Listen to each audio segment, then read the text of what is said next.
我妹是个傻子。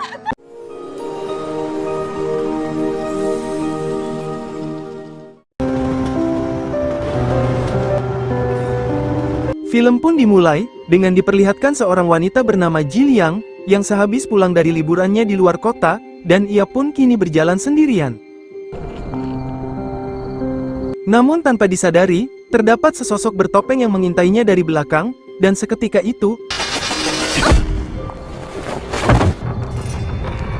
pria itu pun langsung membawa Jiliang dan kopernya masuk ke dalam mobilnya, yang tampaknya, pria itu adalah seorang penculik. Dan benar saja, saat ini Jiliang berada di ruangan yang sangat gelap, dengan kondisi dirinya yang terikat. Tak lama pria bertopeng itu pun datang menghampirinya, dan menebarkan ketakutan padanya, bahwa Jiliang tak lama lagi akan matoy, karena dia telah membuatnya sakit hati akibat menyelingkuhinya, yang tak lain pria bertopeng itu adalah pacarnya.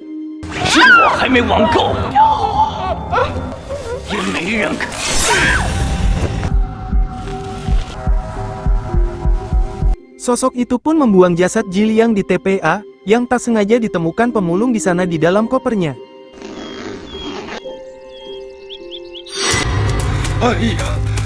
Dan kita pun kini diperlihatkan dengan tokoh utama bernama Gujia, yang dirinya saat ini mendapatkan omelan dari kakaknya yang bernama Dayun, untuk menyuruhnya datang ke rumahnya, mengingat saat ini dirinya capek mengurus adik terkecilnya yang bernama Luoji, yang terus saja berbuat keonaran di rumahnya. Meskipun Gujia mengaku sedang sibuk dengan pekerjaannya, Dayun tetap memaksanya untuk kemari apapun alasannya. Tak ada pilihan lain, Gujia pun terpaksa harus meninggalkan pekerjaan luas saat ini, yang tentunya, bosnya yang mengetahuinya pun menegurnya, karena meninggalkan kantornya tanpa izin, dan Gujia tetap terpaksa harus meninggalkannya, demi menyelesaikan permasalahan keluarganya ini. Lokasi rumah yang ditempati Dayun memang cukup jauh, yang hampir masuk ke dalam hutan. Namun di tengah perjalanan, ia melihat potongan batu yang menghalangi jalannya. Tanpa curiga satupun, Gujia tetap melewati dari pinggir, dan dari belakang, ternyata terdapat sesosok yang mengintainya. Singkat cerita, Gujia telah sampai di rumah Dayun, bersama dengan Luoji dan Junwei suami Dayun. Dayun langsung menyebutkan permasalahannya mengurus Luoji, yang memang sangat bandel tak mau diatur, dan sungguh membuatnya pusing.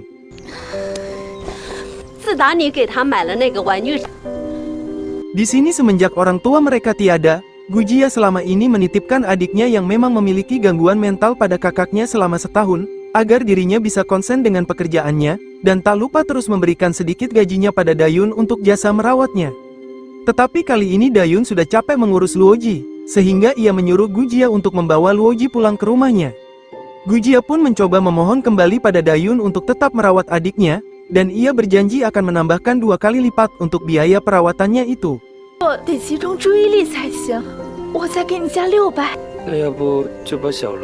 Namun Dayun tetap terus menolaknya, dan karena tak ada pilihan lain lagi, Gujia pun memutuskan membeli rumah kontrakan Dayun dan suaminya ini untuknya, yang membuat Dayun pun sangat kegirangan, dan sepakat akan terus merawat Luoji.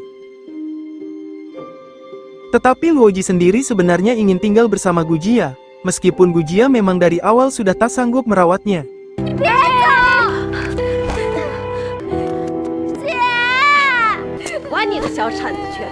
Kali ini Gujia mendapatkan masalah, ketika roda mobilnya tiba-tiba bocor di tempat ia menemukan potongan batu tadi.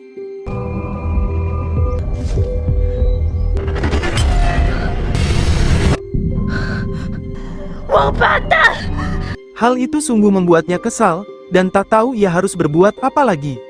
Seketika itu, ia pun terpikirkan dengan Luoji, yang setelah dipikir-pikir, mungkin Luoji memang sengaja berbuat onar karena dirinya tak nyaman tinggal bersama bibinya, dan berharap ia bisa tinggal bersamanya. Untuk itu, Gujia pun memutuskan untuk kembali ke rumah kakaknya dengan berjalan kaki meninggalkan mobilnya.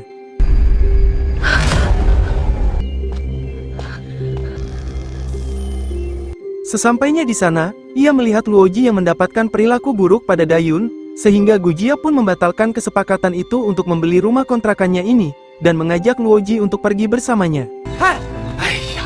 Mereka berdua kembali ke mobilnya, lalu Gujia mendapatkan telepon dari bosnya, untuk menghadiri rapatnya besok pagi. Namun Gujia mungkin tak bisa hadir, dengan mobilnya yang saat ini mengalami ban bocor di tengah hutan.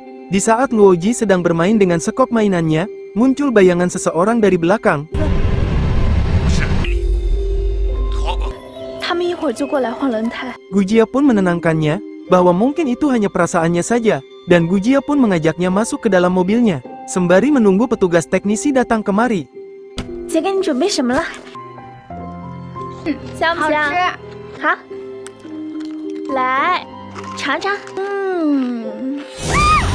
Di kebahagiaannya itu, mereka pun dikejutkan dengan kemunculan pria tua aneh di hadapannya, yang membuat mereka spontan langsung lari meninggalkan mobilnya.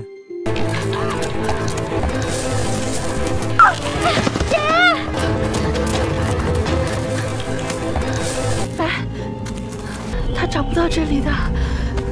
Gujia sendiri yang tak sengaja menjatuhkan ponselnya, memutuskan untuk kembali mencarinya, namun ia tetap tak menemukannya. Malam pun tiba, terdapat mobil pickup yang berhenti di dekat mobilnya, yang tampaknya dia adalah petugas teknisi yang ditunggu-tunggu. Gujia yang melihatnya pun langsung menghampirinya, dan menjelaskan kebocoran ban mobilnya ini. Petugas itu pun langsung mengambil kotak peralatannya, namun tak disangka, kotak peralatan itu tiba-tiba menghilang dari mobilnya. 会被人偷了吧？谁把我车门打开了？ 有个人！别怕， Petugas itu yang bernama Yinchen, mengingat sejenak sebelum datang kemari, yang pada saat itu terdapat beberapa batu yang menghalangi jalannya, dan mungkin terdapat seseorang yang mengambil peralatannya itu, di saat ia sedang menyingkirkan batu di sana. Tak hanya itu saja, ponsel Yinchen juga menghilang dari mobilnya. 那可怎么办呀？ Karena hari sudah malam, Yinchen yang kebetulan melihat rumah di sekitar sini pun mengajak Gujia untuk ke sana, berencana meminjam ponsel warga di sana untuk menelpon kawannya datang membawa peralatannya.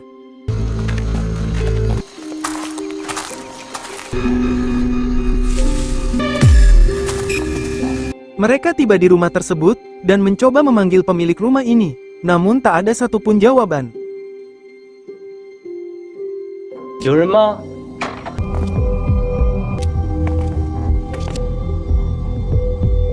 Mereka pun nekat masuk ke dalam, yang memang di sana tak ada satupun seseorang. Luoji sendiri melihat topeng di tembok, yang mirip dengan topeng pria di awal film tadi. 快放回去！ 拖回来。 Yinchen mengira, mungkin pemilik rumah ini sedang keluar, sehingga mereka lebih baik menunggunya saja di sini. Sembari menunggu, Yinchen bertanya tentang Luoji adiknya, mengapa suka sekali bermain sekop terus dari tadi. 起来。不， Gujia pun menceritakan, pada saat 5 tahun lalu, Gujia yang sedang bermain bersama Luoji, tak sengaja membuat Luoji terjatuh hingga mengenai kepalanya. Yang akhirnya membuat Luoji pun mengalami gegar otak. Karena kejadian itu, Gujia pun merasa bersalah tak bisa menjaga adiknya itu, dan kini ia harus bertanggung jawab penuh pada adiknya. 现在医学这么发达，别忘就忘了吗？ Yinchen yang tiba-tiba menyentuh dirinya membuat Gujia pun terkejut, karena hal itu baginya sebuah kelancangan bagi orang yang belum dikenalnya. 人之间没有压力， 才能说这些事儿了。 Karena merasa bosan, Yinchen pun berniat akan mengudut sejenak di luar, yang membuat Gujia makin terkejut, melihat Yinchen tiba-tiba mengetahui laci itu yang terdapat udut, yang padahal ini bukan rumahnya. Yinchen pun hanya menebak saja, mungkin saja di laci tersebut terdapat udut. 我先出去烧，别熏着你们。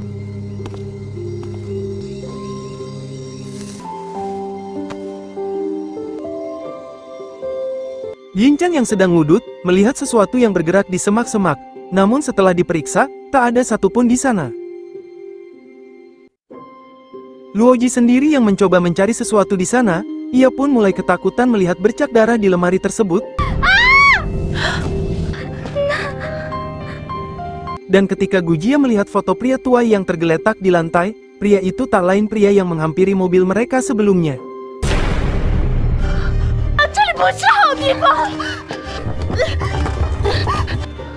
糟了， Di sisi lain, terdapat mobil yang melintas, yang di sana juga terdapat batu yang menghalanginya. Mobil itu tak lain milik petugas sebenarnya yang dikirimkan untuk menolong mobil Gujia di sini. 你好，有人吗？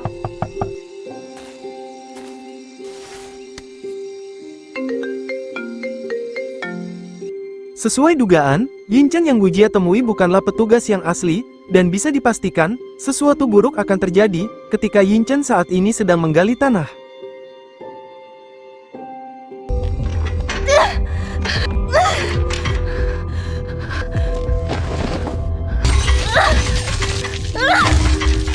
Gujia yang benar-benar kesulitan kabur dari rumah ini, hanya bisa duduk pasrah menenangkan Luoji. Tak lama Yinchan pun datang membuka pintu ini, yang dirinya mengaku bahwa dirinya sendiri terkejut melihat pintu rumah ini yang tiba-tiba terkunci. 是怎么进来的？ 回来门就锁住了，你看。 Gujia yang tak mencurigainya, mengajaknya untuk pergi dari rumah ini secepatnya. Mereka kembali ke mobilnya, dan menemukan petugas itu di sana. Awalnya petugas itu curiga melihat Yinchan di sini. Namun setelah Yinchan menjelaskan dirinya sebagai petugas teknisi yang baru di departemennya, pria itu langsung mempercayainya, dan bersama-sama memperbaiki roda mobil Gujia. Kemudian pria itu meminta Gujia untuk memotret mereka sebagai laporan bukti dirinya sedang bekerja. 你就一背影。 拍好了是吧？ Tetapi di saat pria itu melihat hasil potretnya, ia melihat pisau di saku celana Yinchan, yang membuat dirinya pun makin curiga padanya. Dan akhirnya identitas Yinchan pun mulai terungkap. 我从来没见过你是哪个部门的。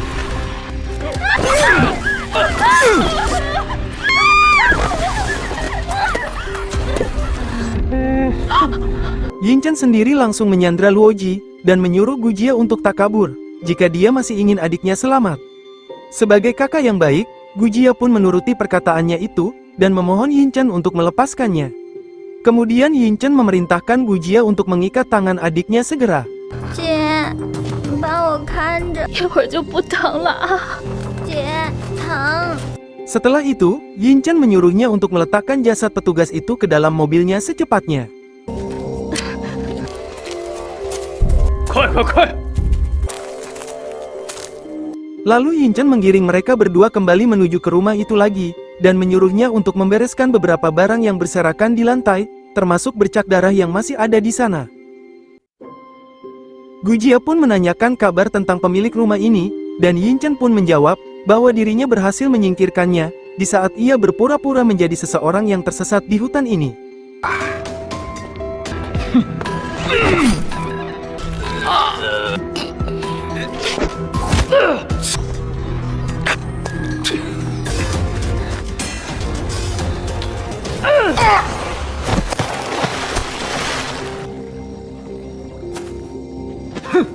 Motif alasan Yinchan melakukan semua ini karena trauma masa kecilnya yang memang sama sekali kurang mendapatkan kebahagiaan dari keluarganya, yang tidak seperti Luoji.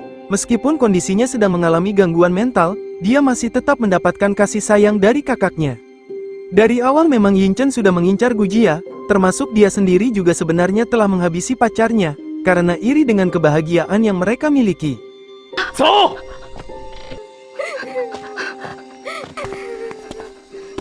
Karena memang ia tak suka melihat orang bahagia dengan orang yang mereka cintai, maka Yinchan pun berencana akan menghabisi mereka berdua. Gujia pun memohon untuk tak melakukannya, dan ia pun bersedia akan memberikan uang yang Yinchan mau, jika melepaskannya. Tawaran itu tentu ditolak olehnya mentah-mentah. 我有一些钱， 会是很好的肥料。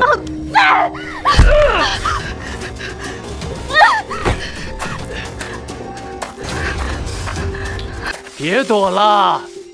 Gujia dan Luoji pun bersembunyi, yang keberadaannya itu tak diketahui oleh Yinchan. Di saat itu, kaki Gujia terkena jebakan yang dipasang oleh Yinchan, dan ia pun mencoba untuk melepaskannya. Luoji pun meminta maaf pada Gujia, karena dirinya yang beban tak bisa berpikir normal hanya menyusahkan kakaknya. Gujia pun menenangkannya, bahwa bagaimanapun juga, Luoji tetap menjadi adik yang ia sayangi, dan ia meminta maaf karena telah meninggalkannya, dan berjanji akan selalu ada bersamanya, apapun yang terjadi. 不带我到城里的。 妹妹，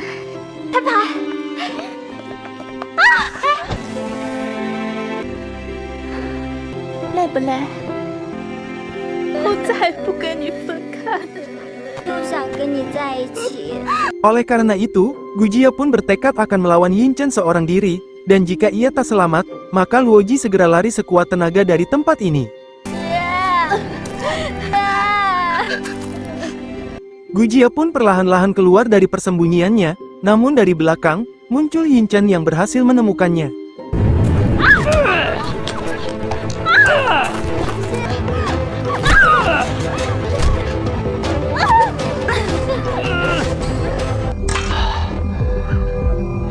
Yinchan sekali lagi menyuruh Gujia untuk tak berani melawannya, karena apapun yang mereka lakukan, tak akan membuatnya selamat.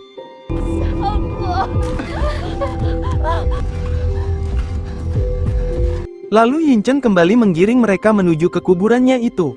Di saat itu, ponsel Yinchan pun berbunyi, yang itu adalah adiknya yang sedang emosi padanya karena tak kunjung pulang. Yinchan pun menyuruhnya untuk diam, bahwa dirinya tak butuh kepeduliannya itu, yang memang hubungan Yinchan dengan adiknya itu memang tak akur.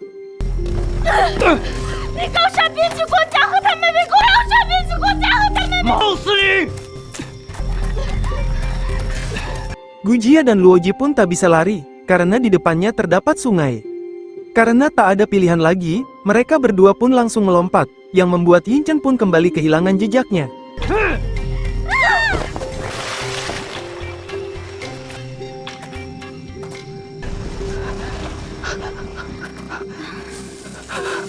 Mereka berdua berhasil berenang menuju daratan, yang membuat Gujia pun teringat dengan momen di mana dulu dirinya dan Luoji pernah berenang bersama.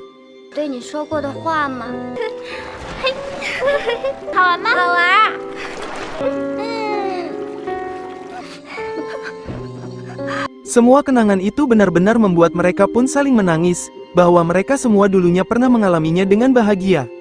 Lalu mereka pun kembali melanjutkan pelariannya itu. Namun tiba-tiba,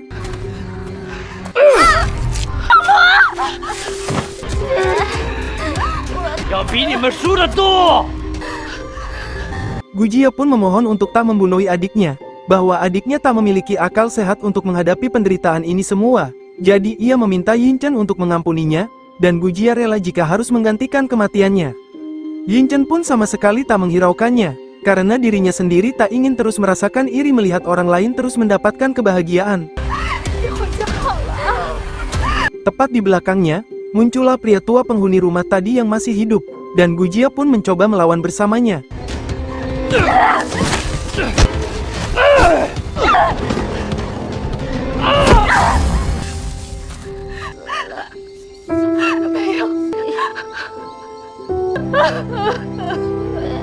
Kemudian Gujia pun langsung mengambil ponsel Yinchan, dan mulai menghubungi 911. Beruntungnya, nyawa Luoji masih bisa terselamatkan, sehingga kondisi Luoji pun perlahan-lahan mulai pulih.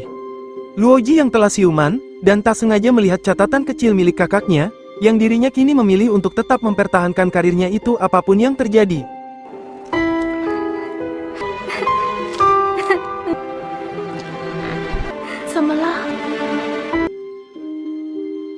Gujia yang melihat Luoji menangis pun langsung menanyakan apa permasalahannya. Luoji pun membaca kertas itu tentang Gujia yang tak lagi memperhatikannya. Rupanya Luoji salah paham, karena itu hanya coretan surat yang rencananya akan ia tujukan pada bosnya, tentang permintaan maafnya kemarin, agar bosnya bisa mempertahankan karirnya pada perusahaan itu, tetapi ia tetap akan merawat Luoji sepenuh hati. Dan kini Gujia dan Luoji pun kembali hidup bersama dengan penuh kebahagiaan, dan Gujia akan selalu ada di sisinya.